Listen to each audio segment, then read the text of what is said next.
You're listening to the Gambling Gauchos, part of the Stake in the Plains Content Network, and the Dave Campbell's Republic of Football podcast feed.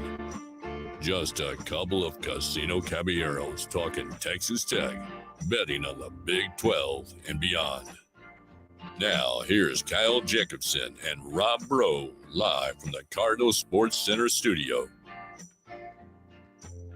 Welcome into the Gambling Gauchos. I'm Rob Bro. He's Kyle Jacobson, live tonight with Kansas State expert Wager Talk, Kelly in Vegas. Kelly, how you doing? Hey, I'm doing pretty good. Excited to break down some Big 12 talk with some fellow Big 12 guys. And I think you guys are going to be really happy with my Texas Tech preview. I think a lot of our listeners would probably be happy with your Texas Tech preview from the sounds of it.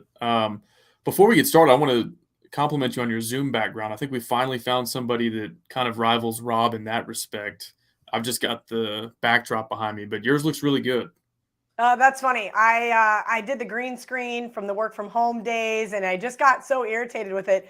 My girlfriend was moving, and this was literally her headboard, and this was like a nightstand. And I said, oh, I'm going to do something fun with that for my office, put some pictures up, do some sports stuff. So it kind of just came to fruition that way. But unfortunately, my new job that I'm not allowed to talk about yet is going to require me to go back to the green screen. Oh, gotcha. I also see the Broncos helmet back there.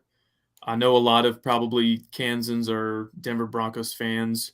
We more err on the side of the greatest quarterback to ever play the game, Patrick Mahomes, and Chiefs. I know a lot of your Kansas State brethren are probably also Chiefs fans. So we'll try to not let that get in the way throughout the interview here.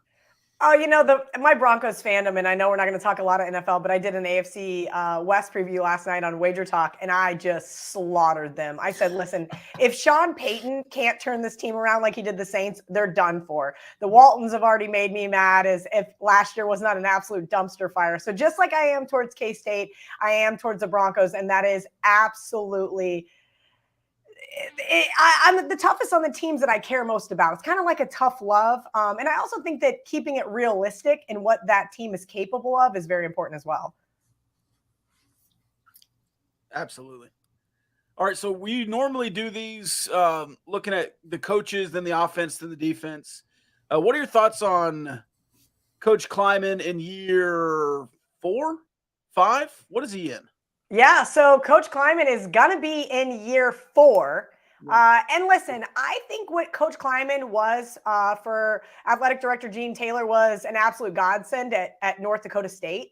And he knew that eventually Bill Snyder's tenure was going to run out. And this time Bill got to retire on his own, right? Like whether people want to admit it or not, I was living in Manhattan the first time Bill retired. I was young and in college and thought something was wrong there. And whether he got pushed out, whether he got told, hey, maybe this might be the time to, hang it up. Either way, it was an absolute utter abomination. The Ron Prince era in Manhattan was horrific. And I still give my dad a ration of it because when we beat Nebraska, when I was in middle school, he would not let me storm the field. He's like, oh, you're too young. You can do that when you go to college here. And then by the time I got to college there, K-State football was terrible. And in fact, they lost to KU and Mark Mangino was in Lawrence. And it was like, I tell him all the time when I rushed the court when we beat KU when I was in Manhattan last in basketball. And he goes, really? He's like, you're in your 30s and you're rushing the court. I'm like, I didn't get to do that when I was in college because we had Jim Wooldridge. Like,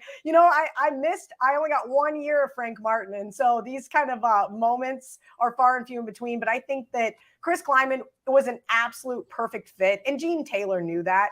I think he fits the culture in Manhattan. And I think he fits what K-State football was under Bill Snyder. But maybe less, we'll call it strenuous. I've heard Coach Snyder referred to as militarized and very tough to play for, which is good. I think a lot of those guys need that discipline, but I think what Klieman brings is a young, refreshing look at it, and you can see that within his coaching staff.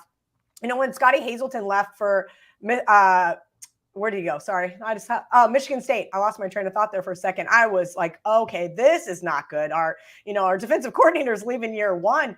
But in fact, some of this kind of stuff has really worked out for Kansas State. As a Kansas State fan, I'm going to be honest with you guys, and KU fans make fun of us for this all the time, but my expectation levels just aren't that high.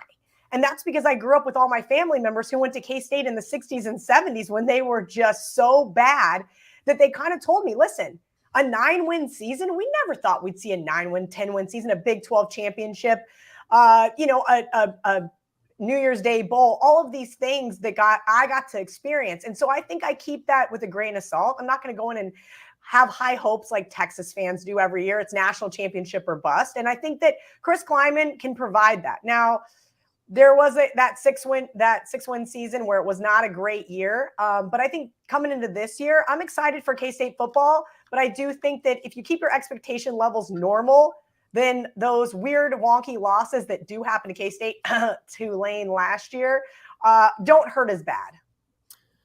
I think that's great perspective, and it's a fun game to play as sports fans, kind of the what-if scenarios. And Rob remembers back in 2021, Texas Tech was about to host Kansas State, and the week of that game, it felt like both coaches were kind of equally on the hot seat. And sure enough, Texas Tech goes into that game with a halftime lead. They don't score a single point in the second half. King Felix blows up a play in the end zone. It was a safety. It kind of changed the whole momentum of that game. Sure enough, the next day, Matt Wells is fired as Texas Tech's head coach, and Klieman kind of turns it around to the point last year where, they win 10 games. They win the Big 12. They're playing Alabama in a New Year's Six game. And you just think, man, what if we had scored even just 10 points in that second half? What would the coaching situation at both schools be? And so it's cool that he has been able to kind of progress from that point where maybe it didn't start off super great. And I know COVID was, I guess, maybe his first or second year. But then you'll add Colin Klein as offensive coordinator, and I think that went really well. And offense got a lot better as the year went on, and I've sort of heard some chatter through the offseason that they're like, some of the offensive players are saying, hey, what we were doing last year is really vanilla. Like, you should see some of the concepts we're working on right now. And the Cliff Kingsbury experiment didn't really work here at Texas Tech when we, brought back our star quarterback to run the show, but seems to be working out okay at Kansas State. I'm not going to say anything bad about Colin. I was very happy with Colin, even though that Baylor game cost me a 40-1 national championship ticket. That was rough. But that being said, I think this is the difference between Klieman and Snyder. And what I really appreciate about Coach Klieman is he makes people work for it. Whereas Snyder would have a guy leave, and then he would promote his assistant. And it's like, whoa, or his son, or he would let guys stay stagnant for several years. And I don't want to pick on any of those particular guys. I mean, listen, if I could half-ass do my job and get to keep it for 6 more years, I kind of get it, But he was loyal to a fault. And I think we've seen that Klieman is not. And I think that he really gave Klieman's not. I think he really gave Colin Klein the opportunity in that bowl game versus LSU. Now, LSU was down to, just bottom of the barrel players. But I was on the field for that game. Those guys were still bigger. They were still faster. And I was very impressed with their second, third, and fourth teams. Now, K-State went in there and they pulled out some interesting play calls that I thought were really fun. And I said, okay, let's see where Colin can go with this. But I think the best part about Klieman is that he is loyal, but he will definitely clamp down on his guys and say, okay, you're to a fault, but you're going to either have to make some drastic changes or that you're just not going to coach here. And I think the culture in Manhattan, not only in football, but in fact with basketball, has really been transforming over this last few years. That brings us right into the offense. You talk culture, you talk Colin Klein there. Is Will Howard really finally ready to step up and be the next great quarterback? Can he be the next Colin Klein? Can he run the ball? Can he throw the ball? Can he be the perfect Colin Klein quarterback? So this is what I'm going to say about Will. Will got a lot of flack. Will was probably one of the more highly touted quarterbacks that K-State had gotten in a while. And then it was just kind of really stagnant. We didn't hear from him.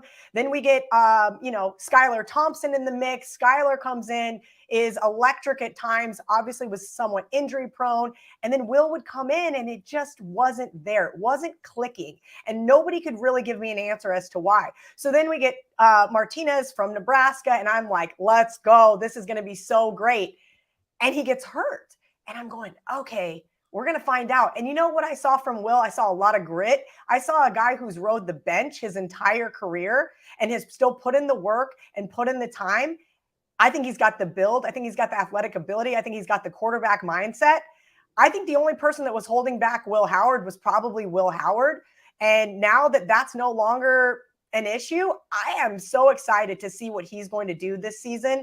Now, granted, K-State has a tough schedule. They do get to avoid Oklahoma, but at the same point in time, this offense is going to have to be a little bit different than it was last year without Deuce Vaughn, right? Deuce Vaughn was kind of that security blanket. If you needed to, you could dump it off to him. And, we saw Martinez really be able to go out there and run the ball. Will's just kind of a different type of quarterback. We know that he can take some of those big hits. Unfortunately, in the TCU game, that was too big of a hit for him. But I'm excited to see what he's going to be able to do. He's got a very healthy, very experienced offensive line. I think that is going to be a really good thing for this Wildcats team.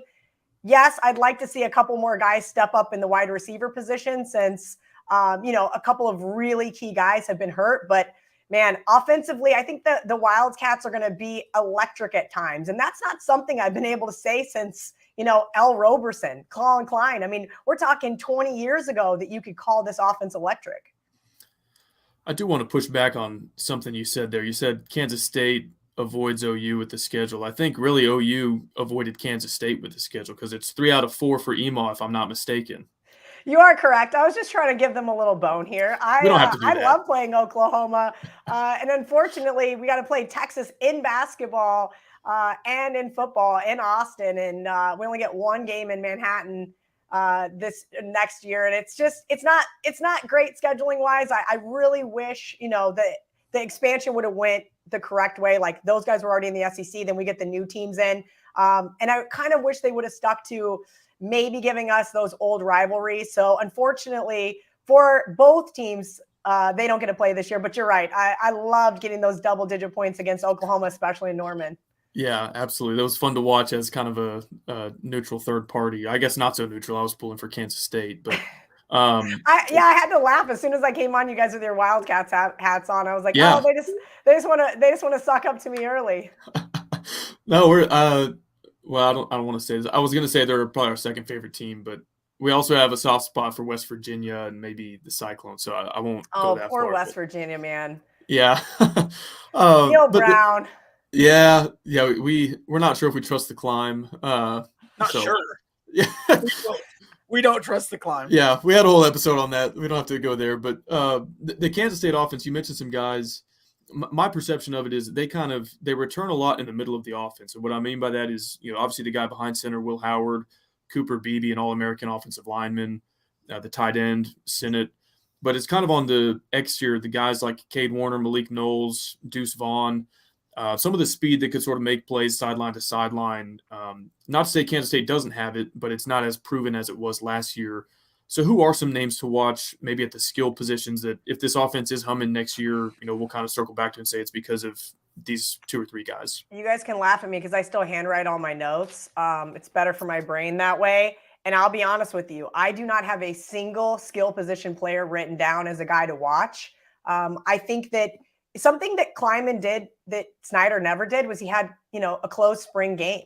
Like for years, I remember going to spring games when I lived in Manhattan, and it was awesome because you kind of got a preview, if you will. And now we don't really get that, but neither do their opponents. So it's kind of nice from that perspective. Are we going to see somebody step up? Yes, I think we will see a breakout wide receiver, but I'm not sure who it's going to be because we did have, 3-4 guys last year. You mentioned Sinnott. I think he's going to be obviously Will Howard's go-to guy, big body tight end he's like such a dynamic playmaker. I do think he will have a great year. Will Brooks is another one that you could keep an eye on, but I'm hoping that we see, and of course his name escapes me at the moment and I feel bad. The kid from Junction City, running back, he was really good in high school, but because he was behind Deuce Vaughn, we only got to see glimpses of him in the Missouri game and a couple other spots. And so I'd really like to see some of those guys where they were like in that Will Howard-esque position. They've been riding the bench for 2 or 3 years because there was just such a good person in front of them. I'd really love to see some of those guys stand out this year. And then on the defensive side of the ball, we'll get to, because there's a couple guys there that I think are definitely worth keeping an eye on. I guess one other name that he was on the preseason Big 12 ballot is a guy who's going to be relied on to at least partially replace Deuce Vaughn's production, but Treshaun Ward at running back. So He's listed as a senior. I'm guessing that's a grad transfer kind of situation. And Yes. sounds like they'll lean on him. Yeah, and I do think that that's something too that's interesting, because I don't think just because you transferred in, and again, I'm not, in these private conversations with the coaches, what they're promising kids who are transferring, but I do think that he probably will get the nod just because that's probably why he came to K-State. But it could be easily, a Martinez situation where all of a sudden you're hurt game 2 or 3, and it's next man up. I mean, that's in any team. So I am really curious to see how this K-State offense is going to evolve under Klieman. I know, as you mentioned, the COVID year, 2020, the locker room was an absolute disaster. Nobody wants to talk about it. And I was, hearing whispers myself. It sounds like all of that has really subsided, and we've got a really good core group of guys. I don't know if you guys saw the bass fishing trip that all the linebackers took together. Basically, like a lot of the defensive guys. I tweeted the picture, retweeted the picture, and I said, man, this just warms my Kansas girl heart, because it's, these guys out there, building, whether it's leadership, whether it's friendship, whatever it is. And I think that's what K-State really does well. You'll see guys that are 2 stars that are starting versus the guys that are 4 stars, because the number of stars behind your name doesn't really matter. Once you get there, you either fill in or you kind of get pushed out, especially now with the NIL money, with the transfer portal. It's so easy to just leave. So the quitters leave, and the guys that really want to be there stay. That's something that Klieman talked about in Big 12 Media Days. He talked about it was a 6-year senior program. A lot of guys staying around. I think they have 9 6-year seniors, which is one of the most in the Big 12. A couple of those along the offensive line. Now, the offensive line at Kansas State seems to be plug and play. It doesn't matter who it is, but Cooper Beebe, one of the guys that is going to be a standout. Talk about the offensive line and maybe how they won't take a step back from their Big 12 championship season. You know what's interesting? Because when I went to K-State, I worked at the dining hall that was called the Derb, the short for Derby Dining Hall. And my senior year of high school, I started working there, and then I worked there my freshman year as well. And I got to work with the athletic side of things. And the linemen back then were huge. I'm talking 330, like big guys. And that's something that I think was a Bill Snyder thing. And maybe it's just how football started to evolve as well. I mean, we're talking like 15 years ago at this point. And those guys would come in, and I would have to make what they would call fat sacks. And it'd be like an apple, a banana, a Snickers, a muffin. And that was after they ate dinner. They were required to eat that before they went to bed to put on all of this weight. And now we're starting to see these linemen that are like 275 to 300, and they're faster and they're stronger. And that's what I think we're seeing with this lineman with K-State, and why they are such a solid group, because when you're 30 pounds lighter or 40 pounds lighter, you have less injury to your hips and to your knees. And this team is really going to be bullying the defensive line around. And that's what we did see last year, to be able to open those holes for Deuce, to be able to give, whether it was Martinez or Howard, that extra second to make a play. Honestly, that is going to be the backbone of this team this year. You mentioned Cooper Beebe, and I think he is going to be one of the captains this year, as he should be. But I really feel good about that. And I think the O-line gets bashed whenever the quarterback does poorly, and they get no credit whenever the quarterback does well. So I'll give those guys a big round of applause, because they do a lot of the heavy lifting for the rest of the offense. And I think that is going to be the difference maker for K-State this year. I mean, I think right now their season win total, it's not great, 8.5. They're 7-1 to win the Big 12. And they're getting a lot of hype. And that, for me as a fan, concerns me, because usually as a sports gambler, I want to fade the hype. We can talk about the New York Jets and KU and all the other teams that are getting lots of love in the marketplace this year. It does concern me with K-State, but I do think that they are going to live and die by this O-line. If this O-line can protect Will Howard and give him that extra second, get him that extra step, whatever that is, that's going to make or break this season. Quick follow-up on that in terms of matching expectations. Did you happen to see the clip from Big 12 Media Days of us asking Coach Klieman about going from hunters to the hunted? I did. And there was a lot of K-State fans that kind of chirped in it and things like that. I did catch a glimpse of it. I mean, it's tough with Twitter these days, because it shows you only what you want to see, not what they think you want to see, not what you want to see. But I did catch it. And And that is really what's happening here. When you win the Big 12 in the way that they did, going 1-1 against a really solid TCU team that kind of, for lack of better words, came out of nowhere. I did have a 10-1 bet on K-State to win the Big 12. I'm not going to have one this year. I can tell you that much. I don't think that there's any value there, but there is a definite psyche change from whether or not you have the bullseye on your back or you're the one shooting the arrow. That question, I don't have like a follow-up or anything. I'm just letting you know some inside baseball here. That question was a direct follow-up to Sarkisian the day before, pointing at the logo on the Texas helmet in front of me. He's like, well, we're the University of Texas, so we're going to get everybody's best shot. And like, in my opinion, that sense of entitlement is exactly what has been wrong with that program for 15 years. Or longer. Or longer. So I thought Klieman's answer was a lot better. That doesn't necessarily mean they're going to have a season that lives up to the expectations, but it wasn't so like condescending and snooty, like, well, like, yeah, we're Kansas State after all, so we can expect that. It was like, no, we still got to go out there and, any team is capable of beating us if we don't bring our best. And so I liked his answer. No, I think, listen, that's what's great about him. He's a really great guy. He is humble. And he keeps that humility within the locker room. There's a couple of coaches on the coaching staff that I went to college with, and it's weird because like, I'd be like, man, that guy was kind of a jerk in college, or that guy wasn't the greatest guy in college. And like, now even they're buying into things, and you see other things that they're doing in their lives, and you're like, oh, wow, is this just all encompassing? And it seems like it might be. Back to Texas, my top of my Texas note says, is Texas back? I go, probably not. This team is consistently underperforming, kind of like every single one of their coaches has for the last 20 years. And that's exactly what it is, because listen, I'm going to say this about them, and maybe Steve has to be arrogant, maybe, but your expectation level is national championship or bust. And if you cannot do that, you are going to be hated by that fan base within 3 years. That's not enough time to build a national championship program. I'm sorry. Have teams done it previously? Sure. But most coaches need a consistent 4 or 5 years to really get their own players, their own staff, and so forth. And Texas sets themselves up for failure, if you want my honest opinion. I don't think you'd get any argument from us.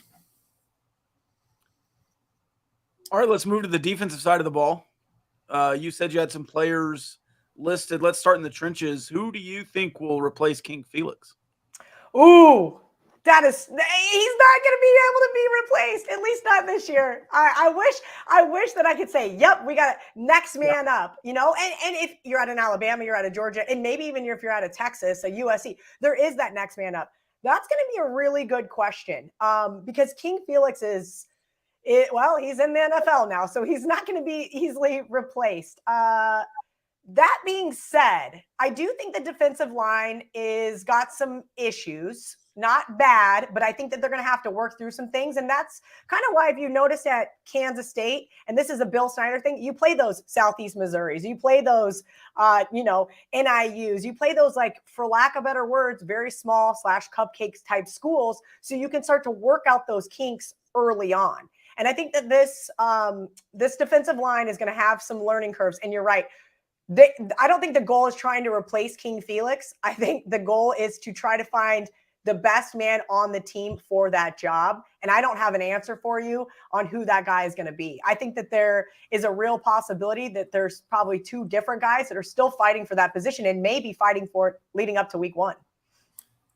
It seems like Kansas State has a guy like this on the roster every year. Nobody knows who he is preseason, but by the end of the year, they've got some corn-fed JUCO transfer who wears from number Iowa. 4. Yeah, he wears a number 46 and a cowboy collar, and all of a sudden he's all Big 12. Do they have somebody like that at linebacker this year at the second level, or because they don't have anybody on the all Big 12 defensive team at linebacker anyway? They have somebody in the secondary. And so I'm just trying to square. Kobe's going to be great for the secondary if he stays healthy. I think he's going to be a real leader for that defense. As far as the linebacker position goes, that's a great question. There are 8 or 9 guys out there that I think could have a real shot at a starting position. Who should be is kind of one of those things where I think it's, again, a disservice to us as fans, but I understand why they're keeping things so hush-hush on their side of things. And that is just because it makes sense to kind of keep your opponents guessing, right? And I think, here in the next couple of weeks, we're going to get some answers, when they name who the first team guys are, when they name who the captains are going to be. And you guys got to sit in on Big 12 Media Days. I'm very jealous of that. I only got to catch glimpses of it on social media clips and get some texts from my friends that were there. But I would really hope, the linebacker position was, called the lynch mob when I was there, and kind of now gets kind of pushed to the wayside for, PC purposes. But you'll see them every once in a while. They'll throw it up, after a big tackle. So somebody's going to embrace that this year. And when they do, you're going to know it, because you're going to see that big hit, whether it's game one or against Mizzou, you're going to see it. And you're going to be like, yep, that's the guy. Kelly didn't have the answer for us, but now we have the answer. There's literally like 7 or 8 of those guys that I think could be plug and play. Whether it's outside linebacker. And the other thing Klieman likes to do is sometimes move some of those guys to like a strong safety position. And it's kind of an interesting, like almost plug and play, because those positions used to be pretty different. But in this defensive schemes that they've been running, it seems like a lot of those guys are able to move over and be able to play a position that they normally hadn't. Well, you alluded to kind of your thoughts on Texas Tech, and I kind of want to, if we have time, do a lightning round of a bunch of different Big 12 team win totals, but our audience is mostly Texas Tech fans. So if you don't mind, what do you think about their season win total? 7.5. They're, I think, about 10-1 most places to win the Big 12. Just kind of your thoughts on Texas Tech this season. You guys got to shop around. Superbook USA used to be called Superbook Westgate, Superbook Sports. They keep changing their name on me. My good friend John Murray is the director over there. They got 15-1. So if you're in New Jersey, you're in Nevada, you're in Iowa, Tennessee, Colorado, you can get way better. So make sure, I'm going to say that. You guys got to shop around, because you can find better numbers. 15-1 to win the Big 12 was what it was this morning. I think it's worth an over bet. I really think the Red Raiders are going to be a surprise at the Big 12. Joey McIntyre, I think, did a pretty decent job his first year. And I think, or second year, sorry, it's going to be his third year. I think he did a pretty decent job. Now, this is kind of where I think I resonate with the people in Lubbock, because it's kind of the same thing as Manhattan. You're not isolated, right? We have airplanes, we have cars, but you're kind of not really that easy. And Lawrence's big claim to fame is we don't need an airport because we have Kansas City. Yeah, okay. But it's not always a desirable place. There's not a lot of history as far as, national championships, things like that, right? Like you guys have had good programs, when Coach Leach was there, and you've had solid basketball teams, but it's kind of like K-State's just a little bit worse historically, but not by much, because we don't have a natty. But I think that the best thing for the Red Raiders this year is going to be their experience. They're returning 17 starters. And that's the kind of stuff I'm looking at for when I'm looking at a season win total. Okay, what is the public perception? Number one, no one's betting Texas Tech to win the Big 12, first of all. No one's looking at them. They're too busy looking at Texas, Oklahoma, and who won it last year? K-State. Who was in it last year? TCU.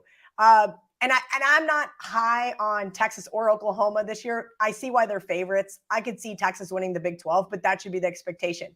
But I'm looking for those teams, just like I did with K-State last year, that can kind of come out of, like the ashes, if you will. Like last year was not a great year, but you know what? You sprung some upsets in some games you shouldn't have won, which was great. Most notably Texas. Thank you guys for that.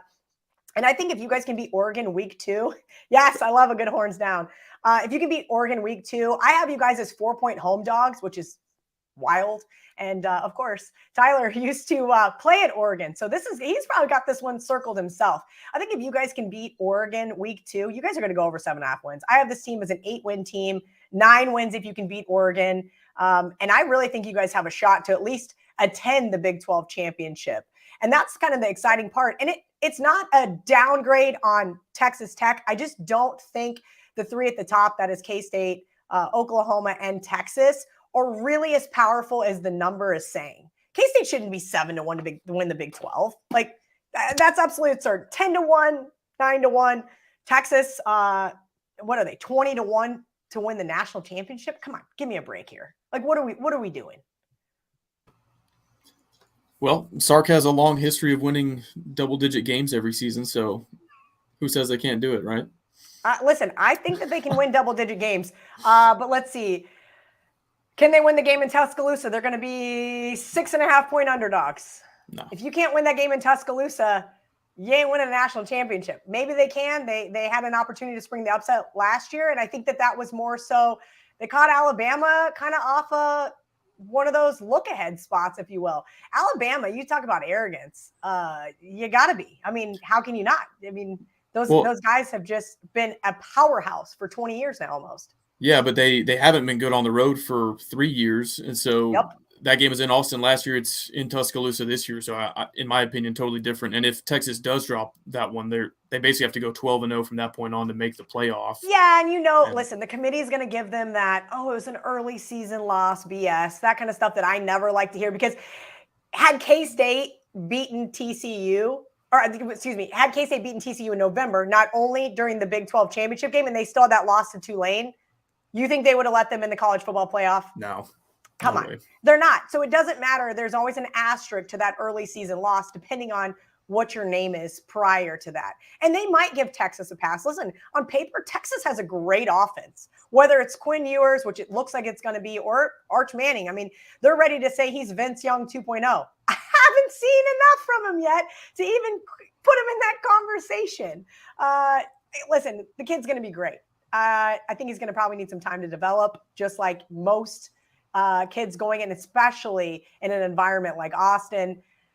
Let's see.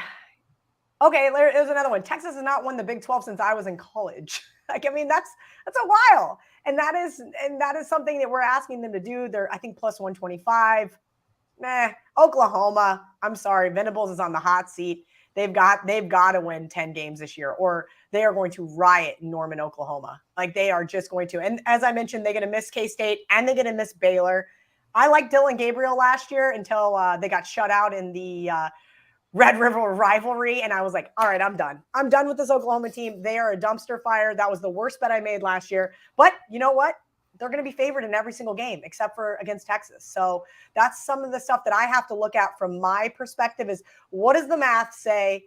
What does the eye test say? And then once you kind of get the nuts and bolts of that, you can say, okay, here's what this team should be. Is there any value? Are they worth making a bet? Plus 360 to win the Big 12? That's not worth a bet to me. You're not locking my money up for 14 weeks for that. You see any other value picks at the bottom half of the Big 12 for some season totals? So I did take TCU under 7.5 plus 120 yesterday. I think TCU is going to take a big step back. I think, listen, they superseded everybody's expectations last year. Max Duggan came out of absolute nowhere, takes this team to the Big 12 championship, takes this team to the national championship, but they only have 3 starters back on offense. And they got a really, really, really tough 5-game stretch there to finish out the season. 7.5 plus 120. I said, listen, this team could win 8 games. I could be dead wrong, but that plus 120 on the 7.5, I was like, oh, this team just screams, going 7-5. That's just what it just screams to me here. Look, when you got 8 guys from last year playing in the NFL this year, that's really, really hard to reload a team. Sonny Dykes, hey, props to him. He absolutely obliterated what everybody said was going to happen. And I'm very happy for him, but I do think they see a step back this year. Another team that I have not bet, but I have a call tomorrow with a good friend of mine who's played baseball at Oklahoma State. So he gets some really good insight for me is the Cowboys. Now, listen, it's 60 to 1 to win the Big 12. They're not going to be worth a bet for me. Do I think this team can win 6 games? Sure. They had a lot of turnover, but I do love me some Mike Gundy, and I think that is something that is worth a win in itself. Gundy is going to win a game they're not supposed to win. He does it every single year. Now let's just hope they don't lose a game that they absolutely should win. Let's see. Every single game, here you go. There's a good stat. They could avoid Texas, TCU, and Baylor, and every single one of their games that I have lined is under a touchdown. Every single one. So we're looking at a 1-score game for the entire schedule. I think Gundy's going to pull a couple games out of there that maybe he shouldn't have won. So I do have them circled to keep an eye on their regular season win total. I have not bet this either, but KU, man, 70 to 1 to win the Big 12. Everybody is just thinking they're going to reload. You got Jalen Daniels with an Apple Watch around his neck. I don't know if it was a real chain or not, but that was an Apple Watch playing highlights of himself versus Tennessee Tech. I mean, Listen, they did, put up a big fight against Texas, which is pretty standard. But listen, Lance Leopold, great guy. Last year they won one Big 12 game. They're going to be dogs in every single game but 2. But what they do have is 5 Big 12 home games. And I see a lot of pandering. I'm friends with tons of KU fans. You see a lot of pandering for people to buy season tickets. You see a lot of people, saying, hey, we need to go. Looks like they have 2 Friday games, which is really strange in itself. Hoping they'd probably get more people there, but now you're competing with high school football in the region. It's going to be tough for them. I probably won't end up taking their season win total under, because sometimes you can be a little biased as a fan. I'd like to think that I'm past that point in my life, but I'd really have to have somebody else convince me to take that under. I think that they could win 6 games and go to a bowl game. Sure. Season win total is 5.5. Probably a pass. Kelly, you kind of got your big break in the industry, correct me if I'm wrong, by hitting a parlay with a few pretty big money line underdogs. And there's a reason I didn't tell you this at the outset, because I didn't want you to hang up on us. But Rob kind of invented this bit when we started the podcast a couple years ago. He called it the all chalk money line can't miss parlay. And it started it gets worse. It started with like 6 legs or 7 legs. And then we would try to get it like as many legs as possible and just getting the total payout to like even money. So I think the pinnacle was like a 21 leg all chalk money line can't miss parlay for like plus 105. Like every game on the slate. Yeah, it's terrible. So if you want, you can kind of describe your betting philosophy and maybe whatever you're allowed to share with us about your next professional venture. I think our listeners would be curious on both accounts. Well, going to do some big things at Wager Talk. I can tell you guys that. Going to bring back a very well-known podcast that I used to do with a former bookmaker. So that's going to be very exciting. I can share that with you guys because I literally got an email about it 20 minutes before the show. So I was very excited. Actually, he may be drunk at a Orioles game right now and not even know. I sent him a screenshot of the email and he didn't reply. So I'll wait to release that, but I'll say that here. I'm very excited for this football season. My parlay will be back.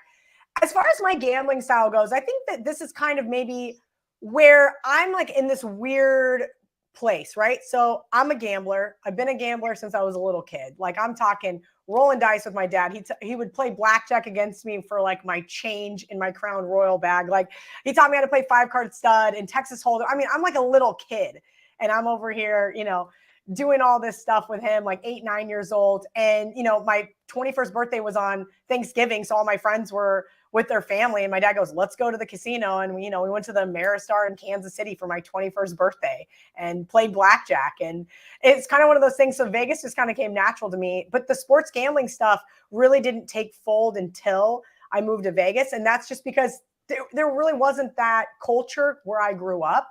A lot of people are like, oh, was your dad a bookie? Oh, did your dad gamble? And I'm like, no, nobody really did. I mean, we knew about lines and we knew about, oh, this team's projected over that team, but it was like in a newspaper. I mean, I remember a guy, I worked at Kites, his name was Sage, and he would have his like USA Today, I'm guessing it was, and it would have all the lines, and he'd be there on Saturday morning and he'd be like calling in his bets. And that was like the closest thing to gambling I had until I moved to Vegas. And I, made some friends out there and they would come sit at the sports book because I always love sports.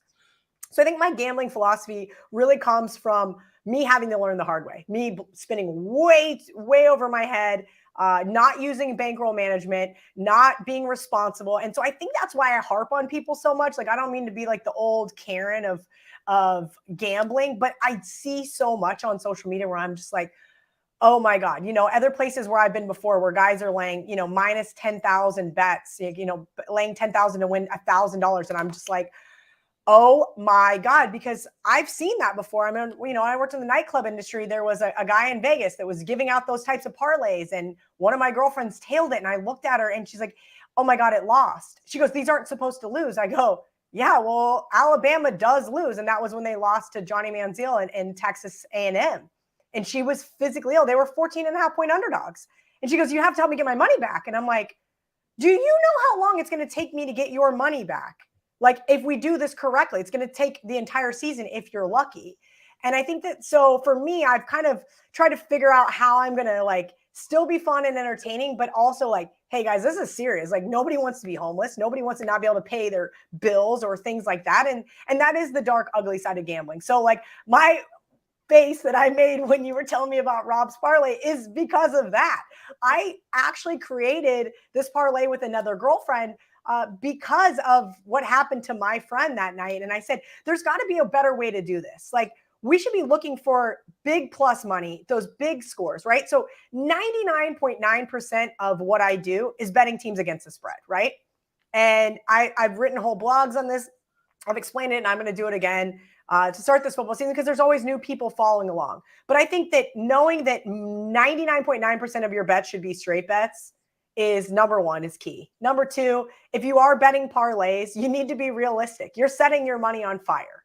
And if I hit one of those a season, I hit two a couple years ago, and I hit zero last year. And I was just telling a guy on Twitter, I hit zero in 2018, but I hit one in 2013, 14, 15, 16, 17. Those pay for themselves. They're entertainment, right? We almost hit one last year.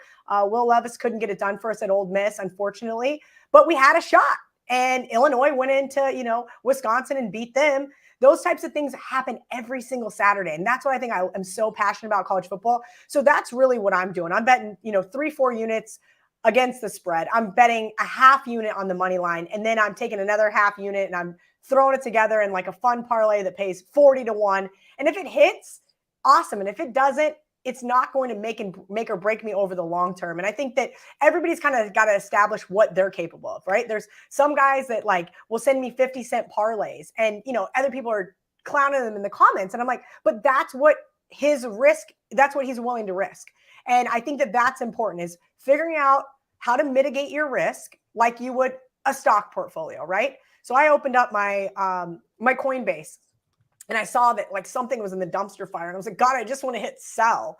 And you just want to like sometimes just cash out because you're like, this is just going to keep getting worse. And then 2 days later, I open back up and it's back up, $85 more. And that's kind of the roller coaster ride of stocks, crypto, and sports gambling. You want to be able to withstand the long haul. I said this on the Action documentary. You want to be able to live to bet another day. I have tons of degenerate like blood running through me. I will get drunk in Vegas and go put $100 chip on black on the way to dinner because that is like the type of behavior that somehow gets your juices flowing, right? But if those are one-offs here and there and you don't consistently do that, it's fine. But it's those guys consistently weekend over weekend betting more than they can withstand for the long haul. And it's not for everybody, but I can attest. I have made some really bad decisions over the years and I've had to learn from it. And that's kind of what it is. And so if Rob enjoys doing those, let's say he throws $10 on it, fine. Now, if you told me he's throwing thousands of dollars on 21 leg parlays, we should probably have an intervention. No. I don't need a hotline. Hanging out. 1-800, the fun stops here, the pamphlet in Vegas. Every time I see that, I'm like, okay, it's not fun. You're right. I just lost $500 on the blackjack table. I hate this life. Like, it's tough, but it's ebbs and flows. And if you are willing to lose it and you can still pay your bills and you can still go about your life, then I have no qualms with it. But it's the guys that, you hear these horror stories and you're going, how did they get there? And it's because of lack of discipline, really. All right, where can the people follow along and catch your journey? Yeah, you can find me over at wagertalk.com. I will be there all football season, and then I will have a new home here shortly once the signature gets done. I'll let everybody know. It's got, fun stuff, agents in the works. They do all the heavy lifting for me so that I don't have to. And it doesn't make me look like a bad guy when I say I need more money. All jokes aside, I will be all over Twitter, Instagram, and I'm going to work on TikTok. I think that's actually where I'm going to release my 3-team parlays to start. And then, of course, I'll put them on Twitter and Instagram as well. But I got to work on this. You guys, I'm too old for TikTok. I keep saying that, but it just keeps getting bigger and bigger and bigger. And I guess if you don't adapt, you die. So I'm gonna work on that. Well, thank you so much for joining us. We enjoyed the conversation, and I think besides one Saturday in November, we'll be pulling for the Wildcats most weekends.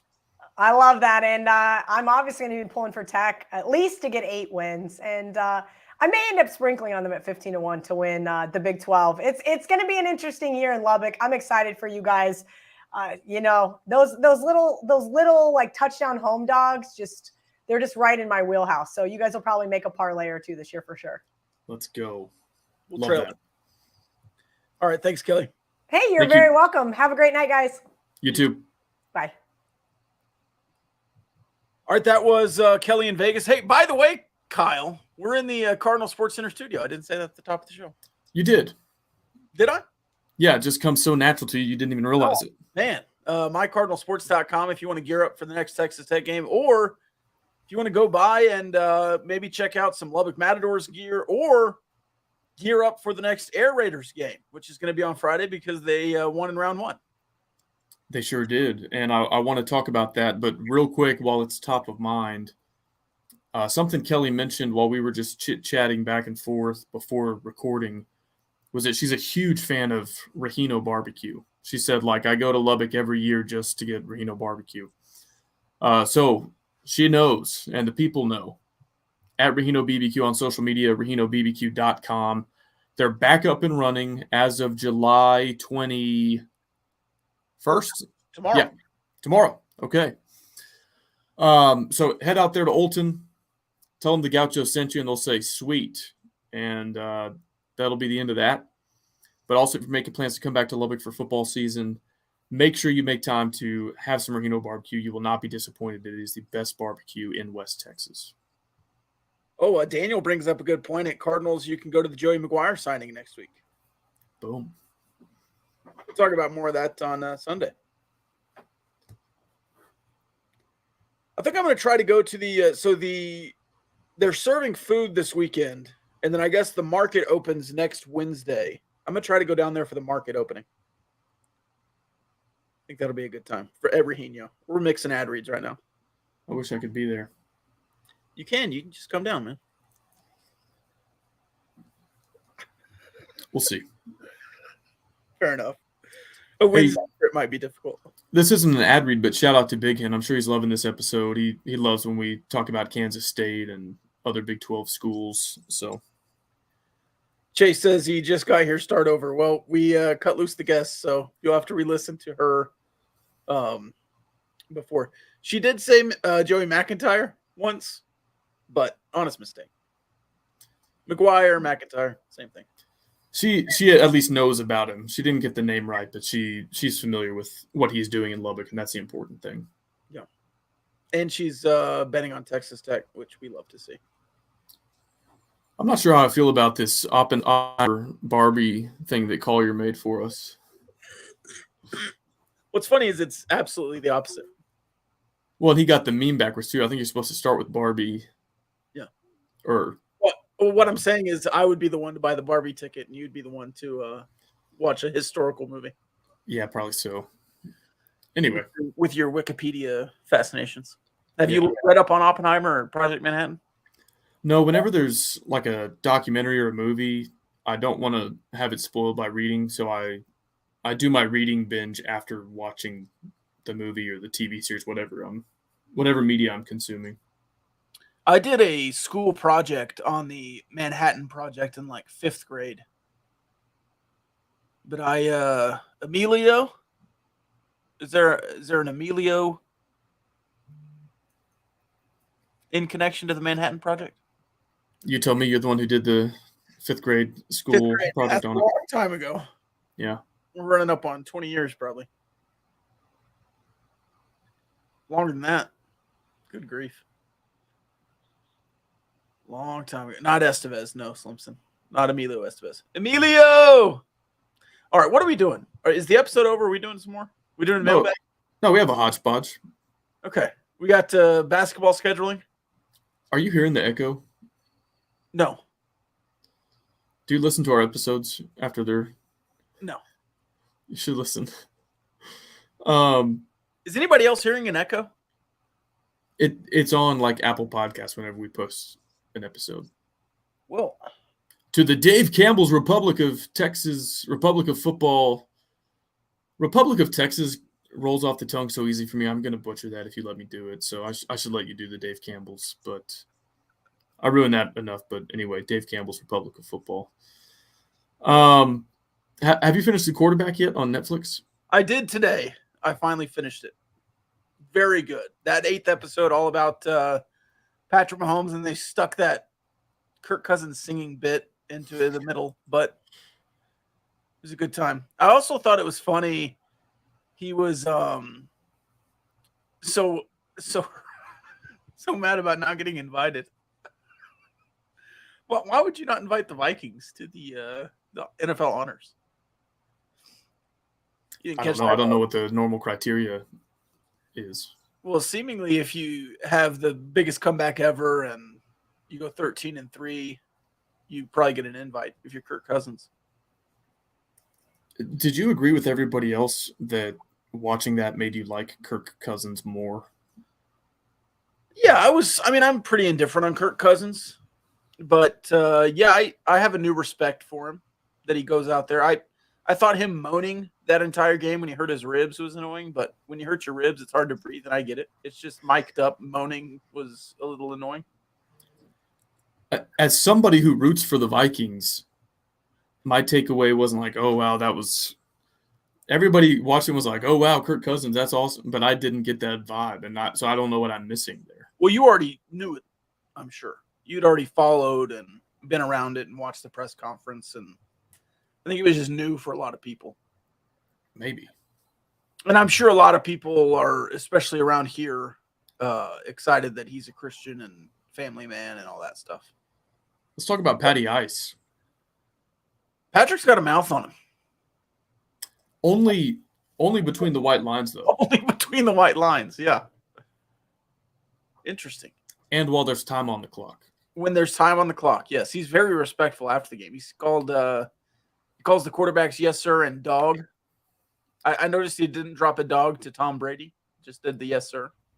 That was one of my favorite things to see was like they were hyping up that regular season matchup with Joe Burrow, and they're like, he's 0-2. They knocked him out of the playoffs last year. And, like, he hated losing that game. Like, you saw how competitive he is. You can already assume how competitive any guy in the NFL is. And, like, I'm telling you, Rob, I don't have it in me to, as soon as the clock hits 0, to just, like, walk across and be like, hey, man, great job. I'd be, like, stewing, real mad. And so he loses to Joe Burrow and says all the right things like, hey, man, good job. Good luck the rest of the way out. Exactly what you're supposed to do. And then when the script is flipped in the playoffs and he beats Joe Burrow for the first time to go to the Super Bowl, same deal. He's not like taking laps around the field, high five, same deal. Like goes up to Joe Burrow, hey, man, great job. Good luck next season. I respect you. I don't know how he does it. To flip the switch like that, to go from like, holy crap, I just led us on the game-winning field goal drive to go to the Super Bowl to beat this team that we're 0-3 against, that I know he wanted to beat badly. I don't know how he can do it. And he even said, this is an area where Patrick Mahomes and I are very much alike. But you might recall during the NFL playoffs last year, you asked me who I wanted the Chiefs to play in the AFC Championship game. And I said, almost verbatim, I was like, I think the Bills are not as good as the Bengals, but I want Pat to beat Joe Burrow.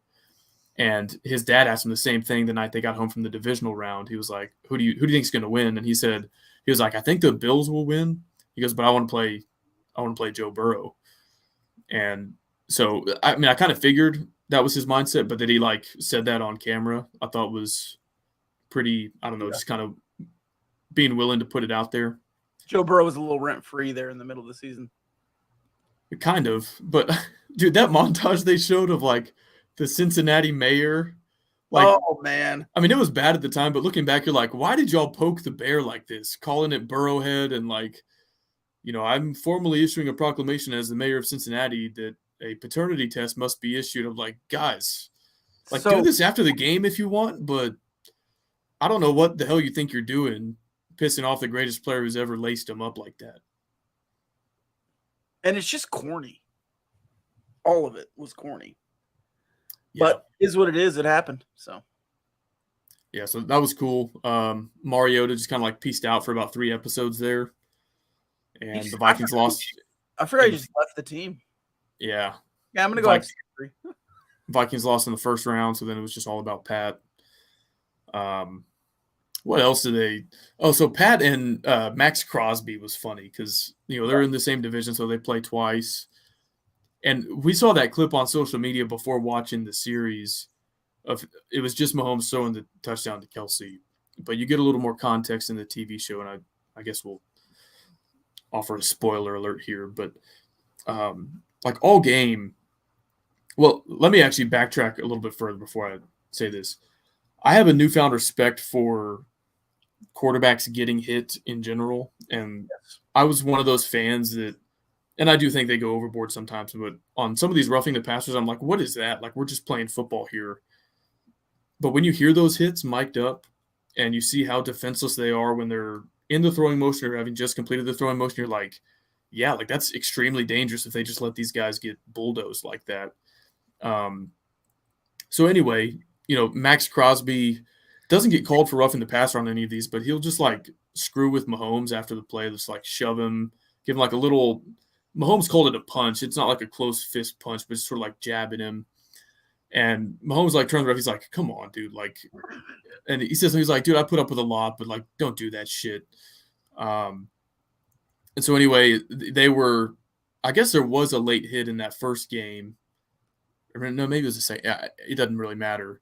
But the Chiefs are down like 17-0. Mahomes throws a pass. You noted, Rob. It's just like caught at the line of scrimmage. Like, it's not a great throw. And then Kelsey makes a play. And, of course, Mahomes gets in his face. And this is when that I'm here meme was born. But he's like, I'm here all day. I'm here all day. I'm here all day. And then gets like right up in Crosby's face. Crosby headbutts me. He's like, you woke up the wrong mother. And just like screaming this at him over and over. And like penalty flags fly. And for a guy that, we don't see that. You only see like the post-game interview or once he's back on the sideline, guy who's usually calm, level-headed, humble. You're just like, holy cow. Like he can get apologizing for Travis Kelce cussing in the post-game. Yeah, but you're like, man, he can get pissed off if you just like, kind of shove him after the play. Not like a dirty hit, not getting taken to the ground, but just he got fed up with Crosby, told him to stop. Crosby didn't stop, and so told him he woke up the wrong mother effer. And then they played again, and I thought this was so funny because Mahomes didn't even mean it like this, but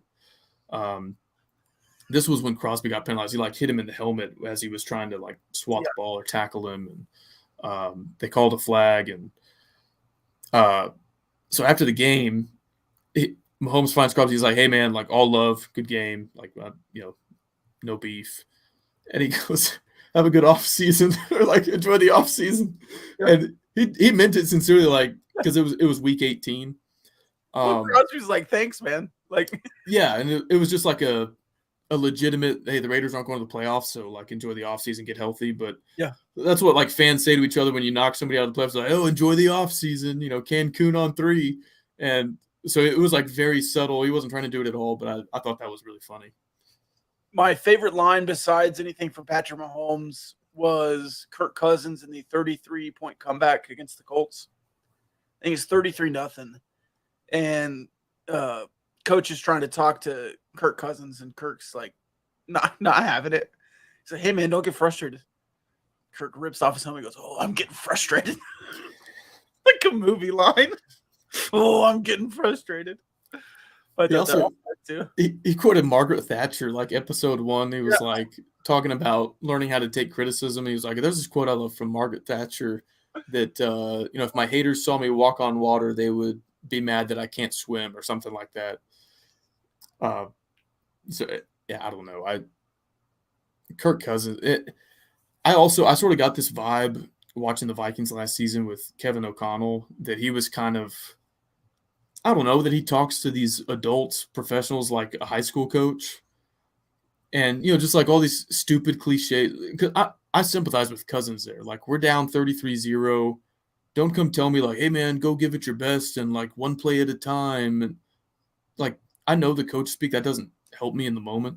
Yeah. But that's not just O'Connell in the press conference. Like, that's how he is on the sidelines, in the huddle, in the games. And that would annoy me. It's like being teammates with Russell Wilson. I just find that so corny. And I would just roll my eyes all the time at a guy like Russell Wilson or Kevin O'Connell.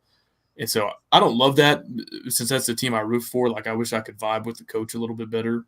And maybe it was his first year as a head coach, so maybe he'll learn to kind of take a different approach. And they won a lot of games last year. They had a good offense. But I'm just like, man, yeah, if I was Cousins right here, I would be annoyed at the head coach too. I got that vibe from Mariota. That he wasn't he didn't have very good command of the team. It was all just platitudes and stuff he said before, which worked at Oregon, but You can't really command an NFL offense like that. Well, it's tough, and this is what I liked about the three quarterbacks they picked. They picked the greatest player to ever play the game, Cousins, who's like an above average. He's a good quarterback, but not at the level where he can just carry a team through the playoffs. And then you've got basically like a rental with Mariota. And, I don't know if it was Mariota and his camp sort of in denial, but they're like, oh, yeah, we were free agents and, trust the coaching staff here. And he's making it sound like, oh, this is our career move. We want to go be the franchise quarterback of the Falcons. But every outside observer is like, no, they drafted Desmond Ridder.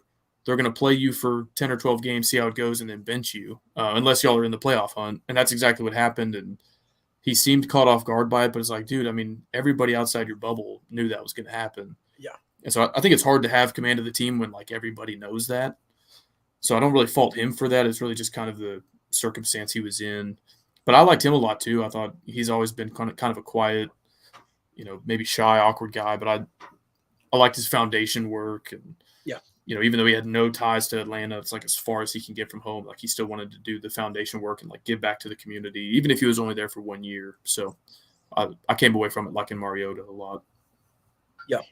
And they were all similar off the field, I thought, which was good to see. They got to get some single guy next year. Who would you want? I want some nightlife. Of course, maybe none of the quarterbacks are doing that anymore, but yeah, I really don't think you can if you're a starter. But I was kind of struck by that too, just how normal their lives were. Like, obviously they have a nicer house than all of us, but besides that, it's like these guys and their wives are just extremely normal people. It's kind of weird. I want to see Jordan Love. I think the component of taking over for a legend, getting your first couple starts in your career is unique. I think one of Allen or Burrow trying to get past Mahomes makes a compelling storyline. Trying to think of who a good third one would be that offers another unique angle. Maybe a rookie. Is there a rookie going to start this year? Maybe Anthony Richardson with the Colts. Yeah, maybe so. CJ Stroud with the Texans. But to me, that's too similar to the Jordan Love. Yeah, first-time starter. I would look for another kind of middle, maybe like Dak Prescott, like a guy who has a career but is in the spotlight playing for America's team. Yeah, Burrow, Dak, third level is Jordan Love. Yeah, I think something like that would be cool. I thought Geno Smith a year ago, in hindsight, would be cool. Since he's already won NFL Comeback Player of the Year, I don't know if that's as compelling this time. So, yeah, I'd be cool with those three. That would make for an interesting follow-up. You don't want Russell Wilson? God, no, I won't watch if it's Russell Wilson. It's unbearable to me. Skip those sections. I mean, I don't know how his teammates do it. Yeah. Mr. Unlimited. It's like it's Mr. Unlimited, Broncos country, let's ride. Let's win today. Let's win today. Let's win today. Be great. Be great. Be great today. Be great today. And then some other corny, not like I would get so sick of that after one practice with him. I can't imagine sitting in like film, having to be in the huddle with him, having to be on the sideline with him after a drive. My eyes would roll out the back of my head. Fair and enough. I'm not spending my free time watching 8 hours of that on Netflix either. I can't do it. No, I wouldn't do it either. Derek Carr, we get in the comments? No. Daniel's a huge Derek Carr fan, though. I don't want to see the journeyman anymore. Like, I mean, I thought Mariota was fine, but I don't want to see Derek Carr or. Where's Carr? New Orleans? Yeah. I think Dak would be great because it's the Cowboys. I think Baker Mayfield would be compelling. I almost said Baker earlier, and then you said Dak. Baker Mayfield would be compelling for sure. If he can hold on to the job. They're going to be not good. How the mighty have fallen. At least they got their Super Bowl. Like another thing with Mahomes is he's certainly kind of a freak of nature athletically, and like some of that he was just born with. But what I didn't realize is that some of the training he does is intentional in terms of like having him make all those off balance, weird angle throws. And they were talking about basically like his rotation around kind of like the axis of his body, his spine, that like He can whip left, he can whip right, and I think with base like within 3% of the max strength on both sides, he can swing a bat right-handed and left-handed, and that's not normal, especially with quarterbacks that are all right-handed. They're way more explosive swinging with their right arm than left. And so the fact that he trains for that, and they say, like, okay, like do a 180 on your left foot and throw, this heavy medicine ball or something, makes him able to go out on the field and contort his body and all this stuff. So that was cool that he's naturally gifted, but he also trains for that, and that's why he can make plays that nobody else is capable of making. All right, what'd you think of the Big 12 schedule matrix? We were talking about it just a couple of days ago. It's going to be 5 home and home, and then 4 home, 4 road to equal 18 games. Yeah, the 5 home and home was about as expected with the exception of UCF. But as I was thinking about it, like the 3 teams that make sense for UCF is West Virginia, Cincinnati, Houston. But if they've got 5 partners, there's bound to be some kind of misfit. I kind of like it, and here's why. I think in year 1 of the Coach Gass era, you need Big 12 wins, and they're going to be the worst team in the Big 12 in all likelihood. So it's not a rivalry. It's not a regional game. I know why people would rather have Houston or Oklahoma State or, whoever you view as like the closest rival who didn't make that matrix. But I think you can go 2-0 versus UCF. I think if you can go 5-5 total with those home and homes, still 1 on the road, and then so the 4 you have at home that you don't have away are Kansas, Kansas State, Cincinnati, and BYU, I think. If you can steal 1 against one of the Sunflower State teams, you can go 3-1 in that stretch, 5-5 in the home and homes, and then just win 1 on the road against West Virginia, Oklahoma. Who else do you go on the road for? Iowa State and Houston. If you can steal 1 of those, go 3-1 in the home games, and then 5-5 in the home and away, you can get to 9-9 and hopefully make the NCAA tournament. So I really didn't have any gripes. To me, it looks like all things considered, favorable schedule, as favorable as it can be against just an absolute gauntlet and meat grinder. I like that you play Houston at least once. I wish it was a home and home. And I love that you get Kansas and Lubbock. Those are my 2 highlights. Yeah, I mean, looking at it, if Texas and Baylor are pretty good, Kansas and Kansas State you figure will be pretty good. You're looking at least 4 games there in Lubbock that should be against ranked opponents, potentially top 15 type opponents. You figure Houston will probably be ranked. That's a road game. Iowa State, West Virginia would have a chance to be in that conversation. So you're going to have opportunities on the road to get, it's going to be a lot of quad 1 games on the road like it always is in this conference. And then, there's some teams kind of in the middle there like OU, Oklahoma State, Cincinnati, BYU that I'm not really sure what to make of yet. And I guess you're probably in that same category. So who knows which games right now don't appear that tough or do appear tough that wind up not being that way. But I think it's a manageable schedule given that you're in the best conference in the country, and mostly kind of kept the primary regional rivalries intact in terms of the home and home. Like I said, UCF is kind of weird, but somebody was bound to kind of get stuck with them since they've only got 3 schools further east of I-35, I guess. And you play everybody once, which I'm a fan of. You don't miss anybody. Right. So I like that too. And then I guess next year you'll play 6 home and home. And then I don't know how that would work. Let's see here. 8 home and home would be 16. You need to get to 12. You go 6 and 6. Whatever it is, 6-3-3. It'll be 7-4 if you're at 12 teams. You 7 home and home gets you to 14, and then 2-2. 4 gets you to 18. So assuming they stick with an 18 game, which is pretty standard. So by then you'll have a majority of the conference home and home, and you should have all those Houston, Oklahoma State, TCU, Baylor. You would think. I would imagine they'd probably give you BYU in that instance just because you're out west. Yeah.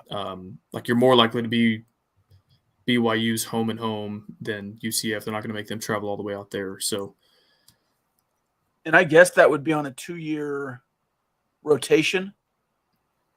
So once you get to 12, you'll be these two will be home this year, road next year, and then they'll flip it around in 2 years, and you'll get another section.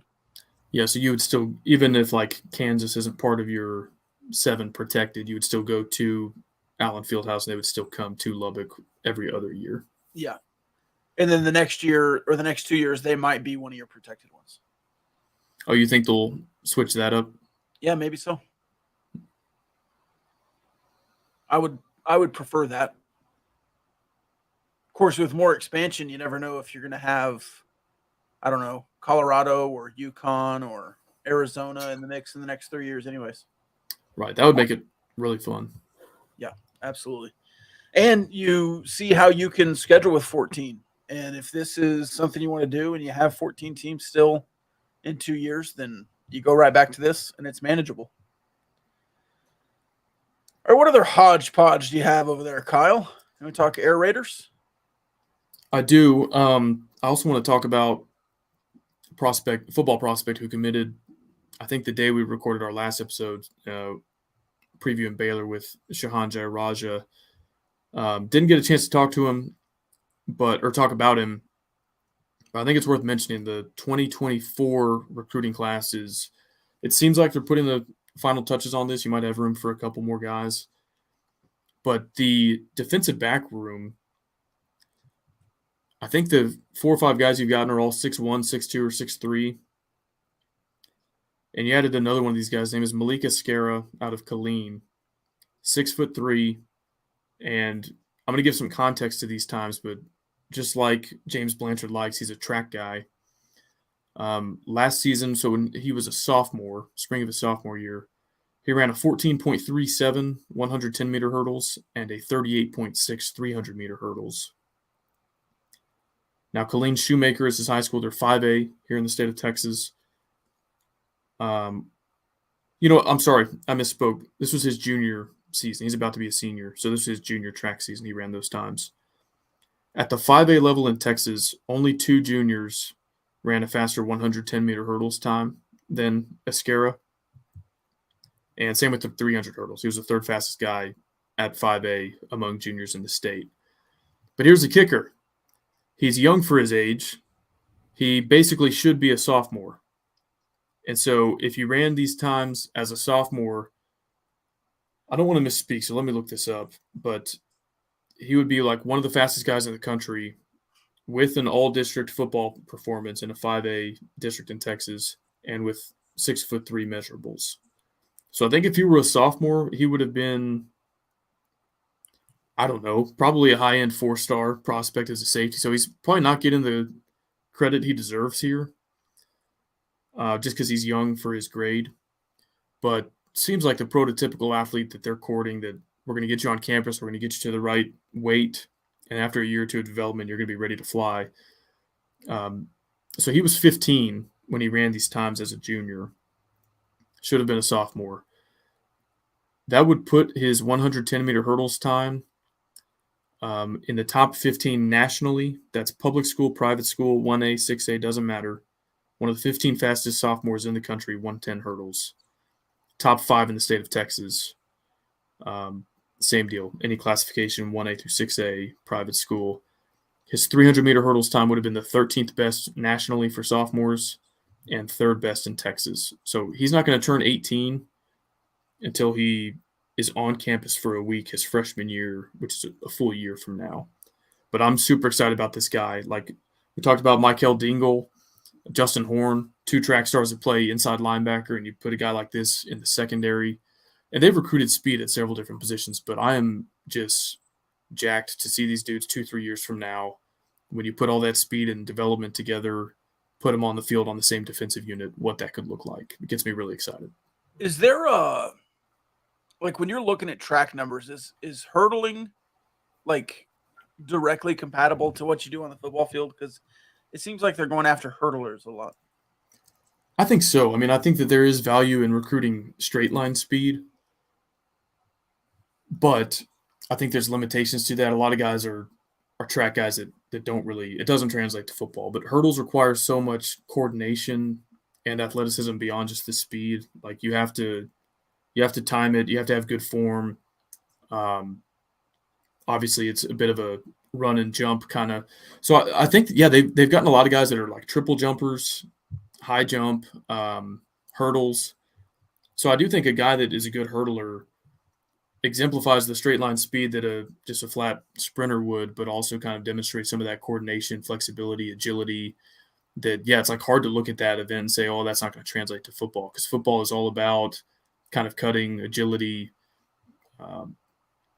working around blocks on the defensive side. So I think clearly they do not just value the strict speed that they can measure on this is your 40 time, this is your 100 time, but I think it certainly appears they value hurdles as kind of a track event that translates directly to the football field. Fair. And I can see that because they're going after these hurdlers. And you got 3 in a row there that you just mentioned, all high level. And there has to be something about being athletic and running hurdles and also being fast. Yeah, and like what's so impressive about those times, third fastest when you cut it this way, or top 15 nationally when you cut it that way. A lot of those guys that are running those top 5, top 10 fastest times, they're just sprinters. Like they would have no chance on a football field because they're not big enough, because they've never played before. They don't have the hand-eye coordination to be a receiver or a defensive back. So to have 2 linebackers from this year's class that are running elite hurdles times, like I'm not talking a 2-sport athlete like, oh, he's a football player and he's pretty fast too. Like they could have gone D1 as hurdlers if they wanted to.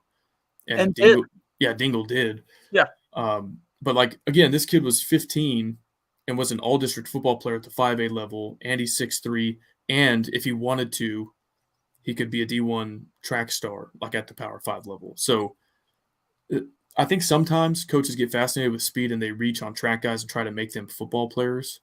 I don't think that's what Justin Horn, Michael Dingle, and Malik Esquera are. They're really good football players that are also, if they wanted to be, could be Division I track athletes. So it's a scary combo if they can put it all together. All right, I do want to talk Air Raiders, but there are a lot of Air Raiders questions in the mailbag.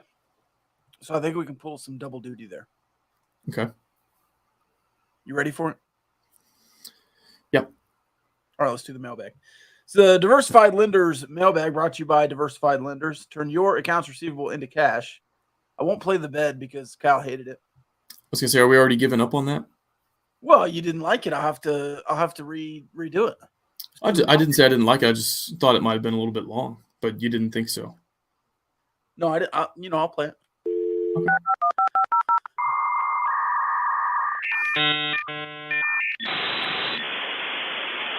You've got mail. Mail time. The mail's here. Come on.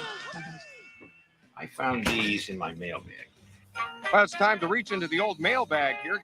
Enjoy reading the fan mail. Don't read it all at once. Any mail for me? You don't have a Tic Tac, do you? Did I get any mail? No. Why not, honey? Do you recognize any of those movie quotes No. or any of the songs at the beginning? No Blues Clues? You don't watch Blues Clues yet? Yeah, I guess I got that one.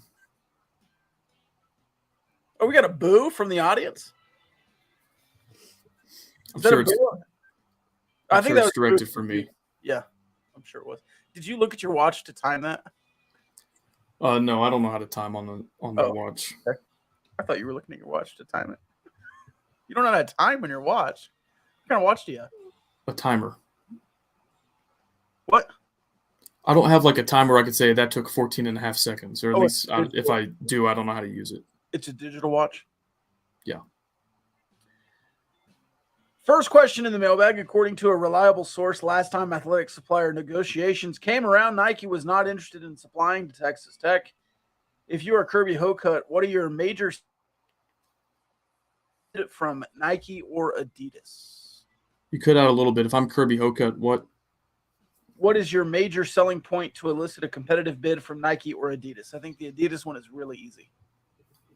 I'm so all in on Adidas at this point, specifically Mahomes branded. I think that's your pitch. You tell Adidas, you request a meeting with Adidas head of merchandise partnerships or whatever, and ask Mahomes to attend as well. Say, this guy is in our ring of honor. He wears the double T when he's training. We want to put his alma mater next to the Mahomes logo, next to the Adidas logo, when he's working out, when he's on TV, and also when we're on TV every weekend. And that's what you do. It doesn't have, look, the value in that comes from just being aligned with Mahomes. So you don't need to split hairs on, oh, well, they give us $3 million a year. They give us $5.5 million. Whatever the delta is there, it's worth it to just be aligned with Mahomes. So don't worry about the cash. Just get Adidas and Mahomes and whatever. Even if it's free, if it's $0, you take that, in my opinion. Agreed.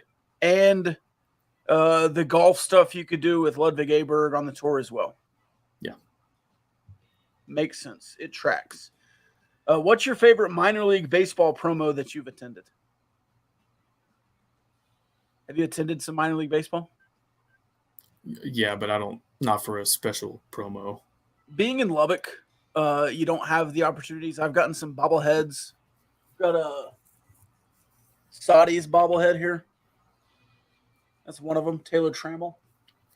Mini Bat Night was always my favorite at Crickets games, so I would go Mini Bat Night. Didn't you go see Tatis? No, I saw in Amarillo. Yu Darvish in Midland. Mm. And then Young. I went down to Amarillo to watch Josh Young when he was at Frisco. I thought you saw Tatis in Amarillo. No, that was not me. Somebody else. One of your other podcast hosts. Yeah. Outside of Rehino barbecue side dishes, what are your go-to barbecue sides?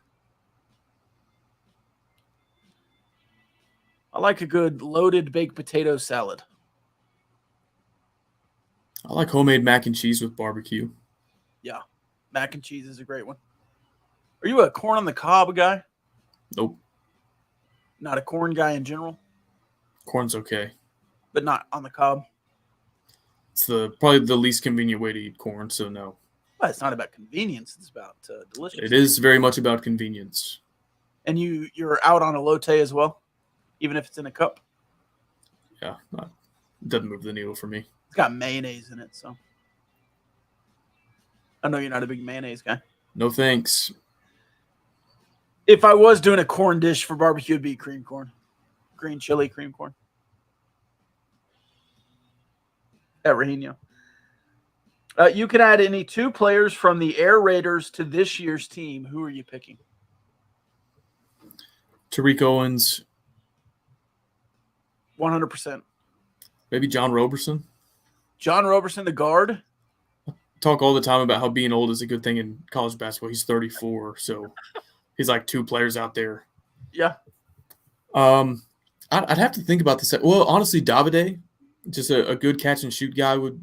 I think that's valuable in college. Like, there's a lot of college teams have trouble scoring, and so having a guy who could just hit 40%, hey, shoot 5 times, Yeah. make 2 of them, get to the free throw line a couple times. That's valuable in my opinion. So I might do Davide and Tariq Owens. I think Mooney would be a really popular answer there. I certainly wouldn't fault anybody for that. I'm tempted to just say with this roster, Tariq Owens and Zach Smith. Just give me the 2 shot blockers, and that's the front court. And then Warren Washington can spell them. Similar, you can get 1 additional year of any transfer into Texas Tech, any sport. Who you taking? Again, Tariq Owens. I would want another year of Tariq.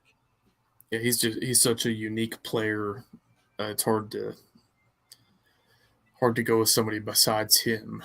Trying to think of who else Mason Molina. Transfer into Texas Tech. Oh, I thought it just said transfer player. Yeah, if you could get 1 additional year of any transfer into Texas Tech. That was a joke mostly, but yeah, Tariq Owens. It was hilarious. Thanks. I'm trying to think of other sports. Brandon Birdsell would have been another year I would have enjoyed. Bryce Bonin, I think he could have stuck around for another year. Football. Tyree Wilson. I'd like to have Tyree Wilson for another year. Maybe even Muddy Waters one more year. Let's see. Colin Schooler was one of the answers here in the mailbag. He'd be good for this year's football team. You could use an inside linebacker. Another the basketball tournament question. Which TBT team would win? The one on the court made up of the guys that were there, or one made up of the guys that were there but not playing? I don't understand the question. So on the sideline, Norrance, Jarrett Culver, Zaire Smith, Adonis Arms, a bunch of those guys were off the court. So an alumni team that's not in the alumni team or the alumni team, which one would you take? The Air Raiders.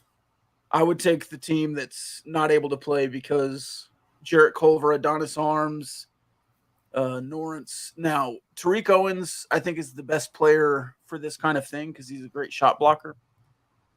But there were a lot of players over there. Matthew Temple, Rob Lewandowski was there. Explain this to me, Rob. You said Tariq Owens is the best player, certainly the best defensive player. Yeah. Among the two best three-point shooters, Mooney and Moretti, are on the Air Raiders. Yeah. So exactly what advantage does the team that wasn't on the court have over the one that was on the court? Jarrett Culver. He's the best player. I said Tariq Owens is the best player for that kind of tournament because he's such an elite shot blocker, and not a lot of teams have that. But I would take my chances with the team on the sidelines because a lot of them are playing in the NBA. Bryson Williams was there. Just a lot of talent on the sidelines.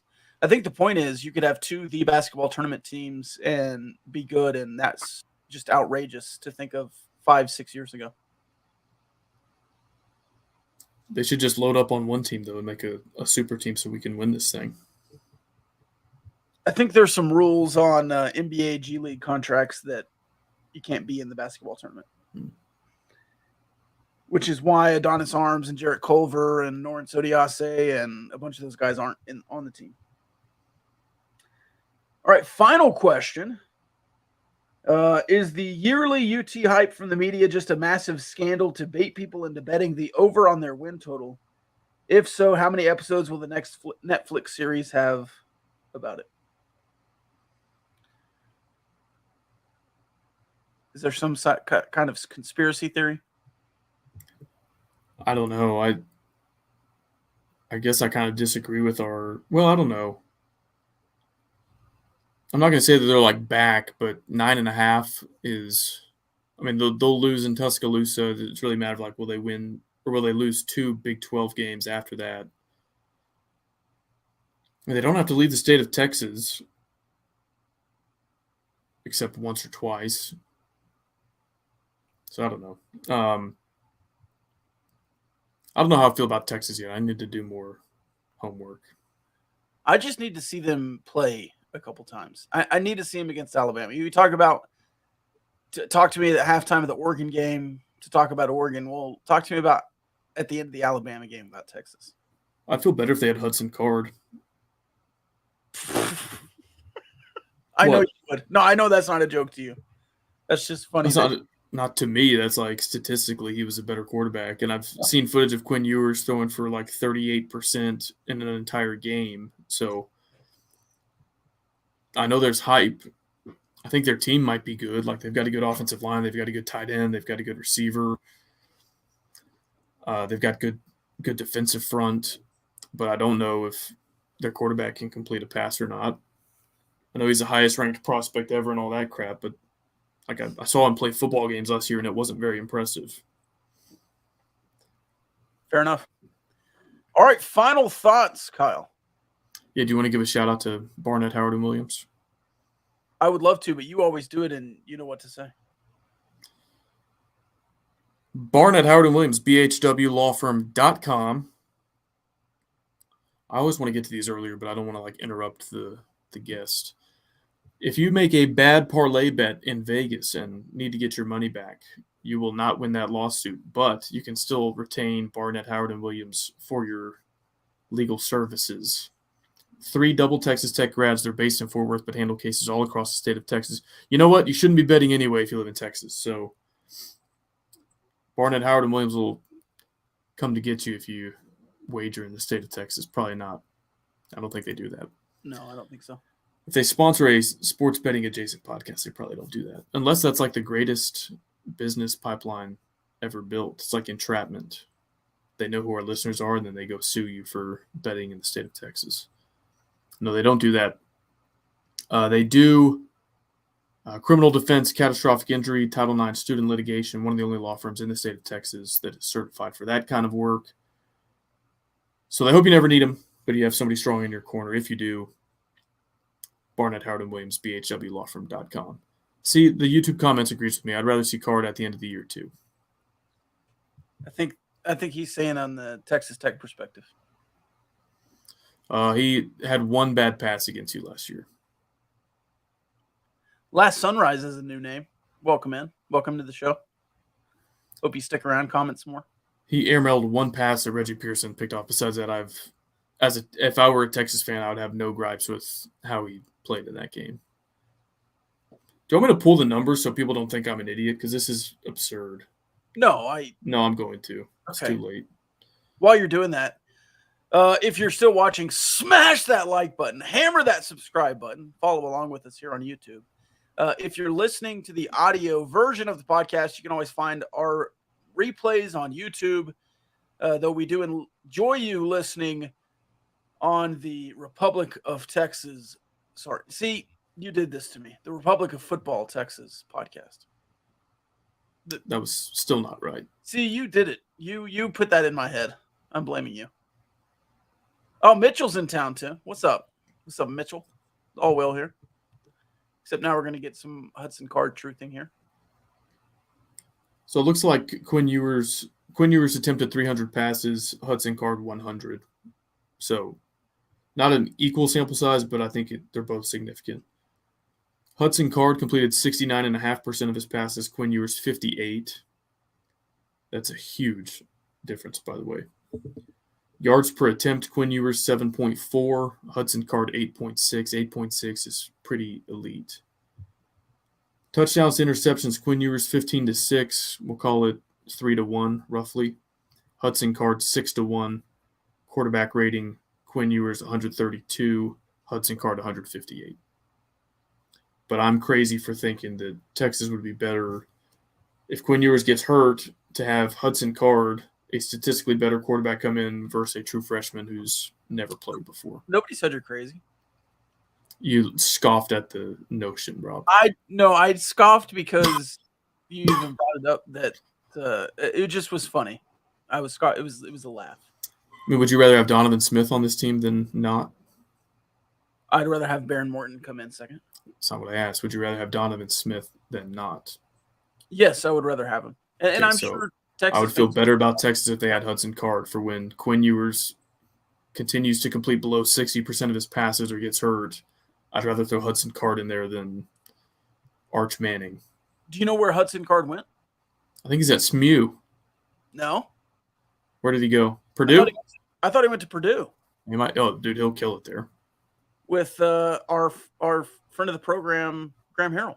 Yeah, they'll be good on offense. I don't know if their team will be good. Only one way to find out. All right, that's all I got, Kyle. Did you have a final thought? Oh, yeah, let me find it. Can you stall for a minute? Yeah, we got just what I tuned in for there on the Hudson Card truthing, and then a hot take, Kyle. We also have. It's not even a take. I was literally just reading statistics there. It does seem like you would start Quinn Ewers, though. It seems like Steve Sarkisian would start Quinn Ewers. Okay. As a smart person, I would start the better quarterback, and that's Hudson Card. Okay. Could Kyle pick off Arch Manning? Can I pick him off? Like in baseball? No, like if you were playing safety, could you get an Arch Manning? Oh. I don't think he could throw it that far. So if I was at safety, probably not. I mean, did he throw one beyond the line of scrimmage in their spring game? So you're playing nickel. Could you get one to the side? Oh yeah, I would jump some bubble screen and house that against Arch Manning. Okay. Have you seen his high school tape or that spring game tape? Yes, I have. It's a joke. That's what the people wanted, Kyle. It's not a homer anti-Texas take. I'm sitting here being very complimentary of a quarterback they had on their roster last year. I just go by what my eyes see and what the stats say. We're at 95 minutes of us here, so. And it looked like on his high school tape that Arch Manning's opponents were like paid off to not tackle him. It was pathetic. Those kids couldn't have made my JV team, and my JV team wasn't any good. Louisiana football, man. Last Sunrise, you did say Ewers would throw below 60 this year, very rare prediction. It wasn't a prediction. I said if he continues to throw below 60, I'd rather have Hudson Card on the roster than not. Because he threw below 60 last year. Yeah, and a 308 attempt sample size. Yeah. Did you see the Oklahoma State game? I saw it. He's bad. And He's like not throwing it in the same zip code as anybody. Yeah. Now, clearly there's talent there because, like, you don't get rated a 5-star and have scouts from Ohio State, Texas, everybody wanted you. Like, maybe, I don't know, maybe the switch got flipped this offseason. He was coached up. He developed into a good quarterback. We'll see. But last year, it wasn't there. He's got abs now. Oh, he's shredded. It doesn't matter how slowly you go as long as you don't stop, is my final thought. All progress is progress. Start bench cut. Ewers, Card, Manning. Well, they started Ewers, bench Manning, and cut Card. I mean, do we also have amnesia from that storyline last August when Steve Sarkisian wanted to start Hudson Card and the donors told him no? Yeah. I mean, I remember. Pepperidge Farm remembers. But I'm the idiot. Nobody said you're an idiot, Kyle. I'm sorry I scoffed at you. Well, last Sunrise kind of said you were an idiot, but. No, last Sunrise said that I said something that I didn't say, which is. I like Last Sunrise. I think I have a hunch at who Last Sunrise is, but I don't know for sure. My Gaucho's hat's too far away. How's that, Last Sunrise? There you go. All right. I think that's it. You have anything else? No, that was long enough. All right.